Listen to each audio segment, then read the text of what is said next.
Good morning, everyone. Super thrilled to have you all here today for the launch of the Standard Chartered Women in Tech Bahrain Cohort 2.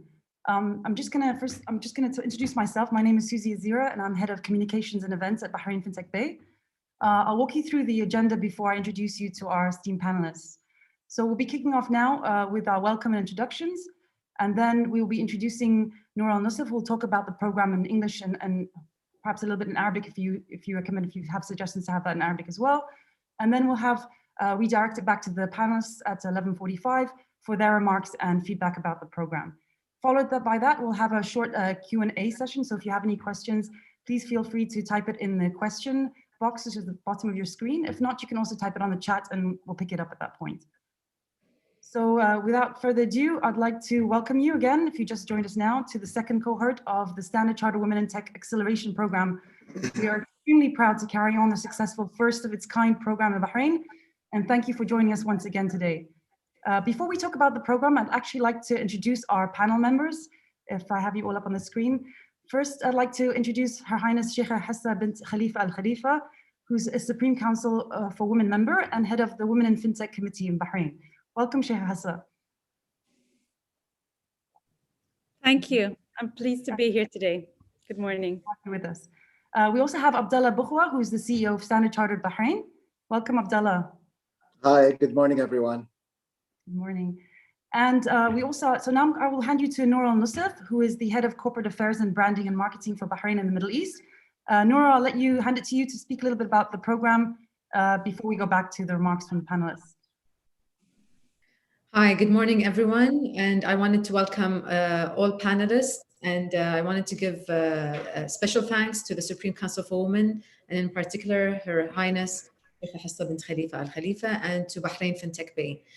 Thank you so much for this great collaboration for the second year. Just a quick brief on the program. The Standard Chartered Women in Tech is a global initiative that was launched a couple of years ago on a global level. And we decided to launch it in Bahrain last year in June, where we have graduated a total of 10 participants, where 5 participants have won prizes of $10,000 each, with a 3-month residency with the Bahrain FinTech Bay. The program is basically an incubation support program designed to support early to mid-stage professional enterprises that are purely led by women. And we hope that we get participants this year, very similar to what we've done last year. We've had fantastic feedback and we've had fantastic participation where women-led enterprises wanted to take it to the next level and taking it to having online presence. So with that, I hand the floor back to Susan. Thank you. Thanks, Nora. Thank you very much. So I'd first like to, Highness Sheikha Hassa, I would love to hear your feedback and also to discuss about Bahrain and just generally to hear from you on your side and your thoughts on the program. Good morning. Allow me first to thank Standard Chartered Bank and Bahrain FinTech Bay for taking the initiative to conduct the second edition of the Women in Technology Accelerator Program in cooperation with the Supreme Council for Women. The first edition of the program has proven to be a great success, and we look forward to more substantial efforts being made to increase the representation of women in technology as a vital sector contributing to the growth of our national economy. Human history does not fall short in providing a long list of women pioneers in the various fields of technology. Yet, international statistics continue to show that these female icons are a minority in the tech industry, as evidence proves that only 37% of tech startups have at least one woman on the board of directors, while women make up only 37% of entry-level tech roles in leading global companies. It is hence becoming increasingly evident that providing women with equal opportunities to access and participate in this field is a necessity that must not be taken for granted. Therefore, initiatives such as the present Accelerator Program are greatly aligned with global trends and national priorities concerning the advancement of women in emerging industries within the scope of the Fourth Industrial Revolution, as the continuity of this initiative will be a contributing factor towards achieving Bahrain's Economic Vision 2030 Global Agenda for Sustainable Development Goals. In this regard, and through its role in advancing the participation of women to perform their various roles in public life, the Supreme Council for Women aims to reinforce the contributions of women professionals at all levels of employment in collaboration with national stakeholders across all sectors through governed strategic approaches, therefore impacting all sectors of economic activity, including the banking and finance sector, in its employment of human resources and technological capital with the rise of fintech, which is considered the second highest contributing sector to the GDP. National indicators have proven that these initiatives are gradually reflecting on the increasing representation of women in various industries and their digital transformation, as Bahraini women make up 35% of the fintech industry and 39% of the financial sector, while they constitute 49% of STEM graduates. Bahrain has also made significant strides in reinforcing the business ecosystem with an infrastructure supportive of equal opportunities for women entrepreneurs, as evidence shows that women constitute 43% of commercial registration owners and 50% of virtual CR owners. Although these indicators reflect the promising status of women in the industry, they prove the importance of continuing to provide targeted programs and initiatives to maintain and build on the success achieved. Today, the timely launch of the second edition of this accelerator program is a significant addition to national efforts, given the extraordinary circumstances Bahrain is witnessing, along with the rest of the world, considering the COVID-19 pandemic. It will not only raise awareness of the importance of achieving gender balance in the technology industry, but will also pave way for further developing specialized programs for innovation and ultimately create more employment opportunities.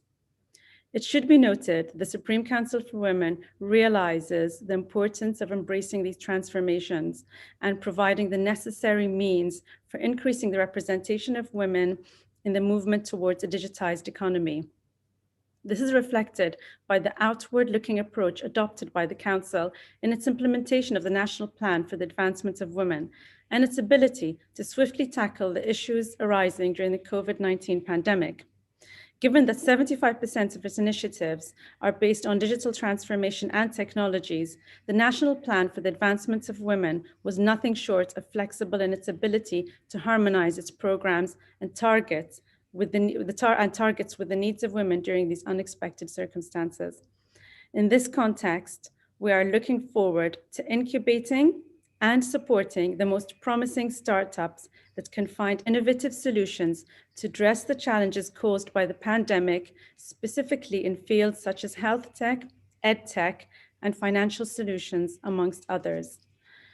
I would also like to seize this opportunity to express our keenness to strengthening our alliances with financial institutions to support the committee in charge of monitoring the status of women in financial technology. Our focus during the upcoming period would be directed towards implementing a set of substantive initiatives to reinforce the representation of women in the sector through increasing their presence in leadership positions, introducing more fintech projects, increasing investment in research and development, and working to bridge the gaps between educational outcomes and labor market requirements. Finally, allow me to commend Standard Chartered Bank's commitment to supporting gender balance in the field of future sciences and express our sincerest wishes that the initiative achieves its intended success, that it is working towards supporting innovative women-led startups. Thank you. Thank you, Sheikh Hassan, for all your feedback and your thoughts. And it's a truly inspiring speech that you just gave. Abdullah, I'll leave it to you as well to continue on behalf of Standard Chartered. Thank you, Susie. I'd like to start, first of all, by welcoming my esteemed partners on the virtual stage today, Her Highness Sheikha Hassa bint Khalifa Al Khalifa and Mr. Khalid Danish. I'd also like to thank everyone joining us today in the launch of Standard Chartered's Women in Tech program, cohort 2. Now, just by way of very brief background about Standard Chartered, since probably some of the attendees don't really know the bank. Standard Chartered has been present in Bahrain for just over 100 years. We're very proud to be the first bank in Bahrain and in the Arabian Gulf region, for that matter, since 1920. And the bank has been able to support businesses and provide innovative solutions. Being an international bank with a global footprint, we're proud to be able to connect our clients in Bahrain to our international network. Our commitment to the Bahraini community isn't just limited to the business sector. We value and we strongly advocate training and development of young talent. Standard Chartered has been involved in a lot of community-led initiatives throughout the years, especially those that promote our diversity and inclusion agenda. In line with the bank's strategies in digitization, community engagement, and D&I, we're launching Women in Technology in Bahrain with the aim of incubating Bahrain's most promising women-led startups, allowing them the space to find creative digital solutions, as well as address challenges created by the COVID pandemic. Last year, we launched the program in partnership with the Supreme Council for Women and Bahrain FinTech Bay, right in the middle of the pandemic. The program was a resounding success, culminating with the graduation of cohort 1, who've gone on to achieve bigger and better things.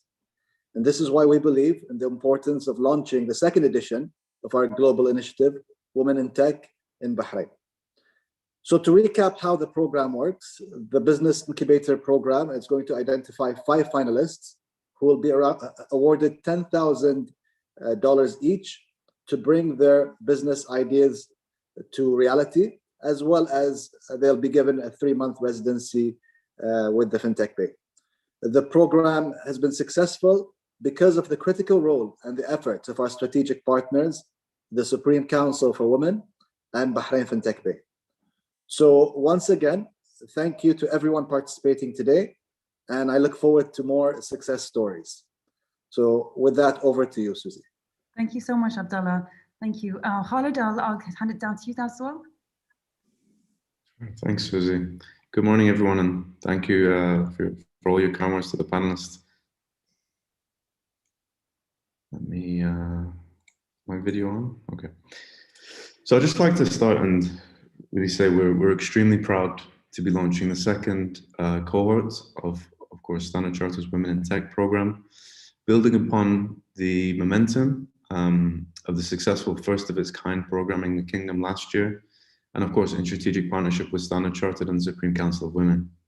Our Innovate for Bahrain strategy launched last year to accelerate local startups to the next stage of growth really began with the Women in Tech program.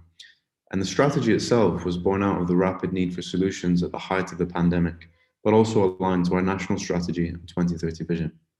So we feel it's tremendously important to deliver on the strategy to enable Bahrain's transformation into a smart nation with emerging technology at the forefront.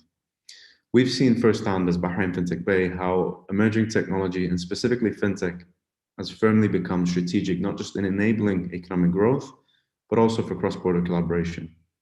And the fact that we're running it again is testament to the commitment of our partners, as well as the entrepreneurial spirit and local talent, as well as the sustainability, of course, of the challenge at hand. So startups that have graduated from the program in the past, have had their services and platforms launched. They've grown their businesses, signed deals, and some have been shortlisted and accepted into other accelerator programs. So there is a follow-on and continuity to the work that we've been doing. We've been tremendously impressed by some of the solutions from the first edition, and we hope by continuing to provide this platform for female entrepreneurs to shine, we can support the growth of homegrown technology solutions for consumers, businesses, and the Kingdom of Bahrain at large. Diversity in the workforce is particularly important in the growing startup world, and is extremely important for economic growth. So we encourage all female entrepreneurs to take advantage of this unique opportunity and really benefit from the combined experience and support network of Standard Chartered, the Supreme Council of Women, and also Bahrain Fintech Bay. So with that, I'd like to thank you and welcome your questions. Just to let you, we are actually live, to let everyone know, we're actually live as we speak right now on our website. So if any of you are out there want to apply or want to know how to apply, I've put the link in the chat. If you by accident don't copy it, or you really need to know more about the program, you can reach out to us at info@bahrainfintechbay.com as well. So any questions on the timeline and everything that's up on the actual website, as well as the link to apply. And we'll also be obviously sharing this on socials, and please also follow us there for any updates in the program. Yes, any questions that are about the program itself?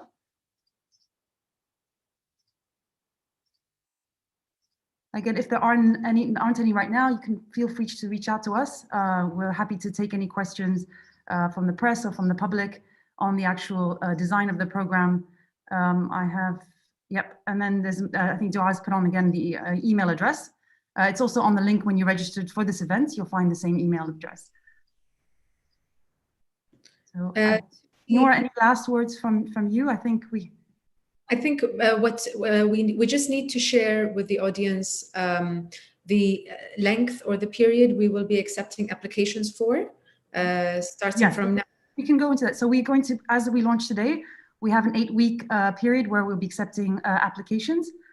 So that will be an ongoing process, and then we'll begin the program shortly. We'll select, and then we'll begin the program after that, a week after that. The timeline, as well as all the details are on the actual course of the program and what exactly is involved, is on the website that we put right now. So in terms of the timeline, that's how it's going to start. So it's live now. So we're really thrilled to be open and starting this project and this program with you. And thank you everyone for your participation today and being part of the panel. And those of you who have joined, thank you very much for joining us. And we look forward to welcoming some of you on the program and hearing from the rest of you shortly as well. Thank you. Thank you, Sheikh Hassan. Thank you, Abdullah. Thank you, Nora. Thank you. Khalid. Thank you for today. Thank you. Take care. Bye. Thank you all.